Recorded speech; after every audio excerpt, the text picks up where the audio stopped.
आजकाल तुमच्या खिशाला जास्त ताण बसतोय असा अनुभव केलाय का? महिन्याचा शेवटपर्यंत पैसे पुरत नाही असं वाटतंय का? कारण तुम्ही घेत असलेल्या प्रत्येक वस्तूवर, अगदी तुमच्या आवडत्या चिप्सच्या पाकीटपासून ते टीव्ही, फ्रिज, कार, मोटरसायकलपर्यंत आपल्या खिशातून पैसे काढून घेते. तो म्हणजे टॅक्स. पण आता सरकार या टॅक्समधून एक मोठा बदल करणार आहे. एक असा बदल, जो तुमच्या खिशाला 100% परवडणारा आहे. तो म्हणजे जी रूपाने. तुम्ही बरोबरच ऐकलात. होय, जी रूपाने. या व्हिडिओच्या माध्यमातून जाणून घेऊया. नमस्कार मंडळी, माझं नाव नितेश. आपण पाहत आहात मराठी मत यूट्यूब चॅनल. सध्या चालू असलेले जी-एस-टीचे 4 स्लॅब आहेत.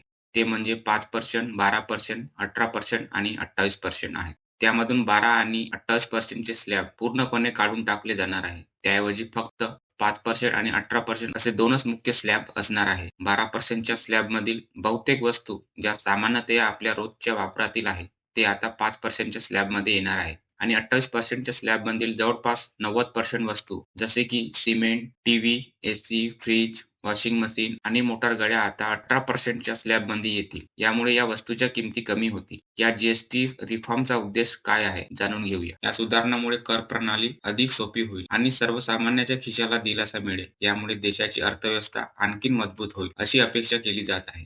प्रधानमंत्री नरेंद्र मोदीजींनी 15 ऑगस्ट 2025 रोजी लाल किल्ल्यावरून 79व्या स्वातंत्र्यदिनी भाषणात नेक्स्ट जनरेशन जी रिफॉर्मची घोषणा केली होती आणि जनतेला दिवाळी गिफ्ट मिळणार असे बोलले होते. ही सुधारणा 22 सप्टेंबर 2025 पासून लागू होणार आहे. या जी सुधारणेचं नाव नेक्स्ट जनरेशन जी रिफॉर्म किंवा जी 2.0 असे दिले आहे. जी झालेल्या मोठ्या बदलानुसार आता जुने 12% आणि 28% चे स्लॅब रद्द करून त्यामधील बहुतेक वस्तू 5% आणि 18% या नवीन स्लॅबमध्ये समाविष्ट करण्यात आल्या आहेत. या बदलामुळे कोणत्या वस्तू कोणत्या स्लॅबमधून नवीन स्लॅबमध्ये आल्या यांची सविस्तर माहिती जाणून घेऊया.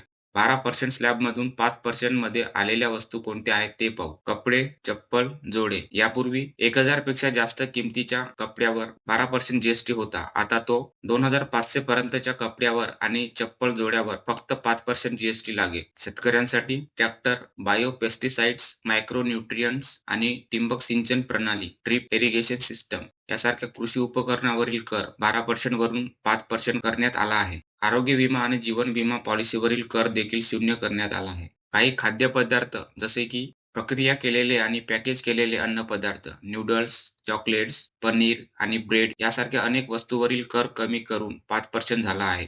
28% स्लॅबमधून 18% मध्ये आलेल्या वस्तू काय आहे ते पाहूया. सिमेंटवरील 28% जी कमी करून 18% करण्यात आला आहे. ज्यामुळे घर बांधकाम स्वस्त होण्याची शक्यता आहे. इलेक्ट्रॉनिक वस्तू जसे TV, fridge, AC, washing machine आणि ऑटोमोबाईलमध्ये बस, ट्रक, एम्ब्युलन्स, थ्री व्हीलर आणि ऑटो पार्ट्स यासारख्या वस्तूंवरील कर 28% वरून 18% करण्यात आले आहे.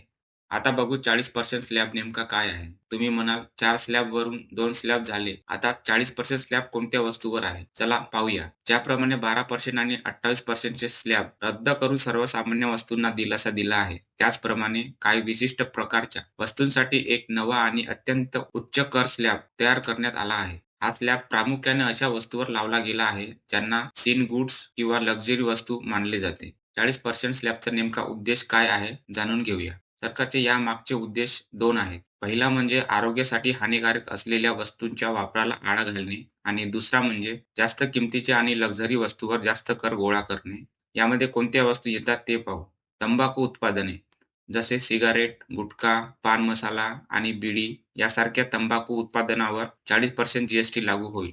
एरोमेटेड पेय म्हणजेच साखर घातलेले कार्बोनेट आणि कॅफीनयुक्त पेय, सॉफ्ट ड्रिंक, एनर्जी ड्रिंक यासारख्या पेयावर आता 40% कर लागेल. अति लक्झरी वस्तू कोणत्या ते पाहू. 350 सीसीपेक्षा जास्त इंजिन क्षमता असलेल्या मोटारसायकल्स, खाजगी वापरासाठी विमाने आणि हेलिकॉप्टर, नौका आणि रेसिंग कार यासारख्या अति लक्झरी वस्तूंवर देखील 40% जी लागू होणार आहे. मंडळी, व्हिडिओ कसा वाटला कमेंटमध्ये नक्की सांगा. असेच इन्फॉर्मेटिव्ह व्हिडिओ पाहत राहण्यासाठी चॅनलला सबस्क्राईब करायला विसरू नका. भेटू अशाच एक इन्फॉर्मेटिव्ह व्हिडिओमध्ये. तत्पूर्वी मी तुमची रजा घेतो. जय महाराष्ट्र.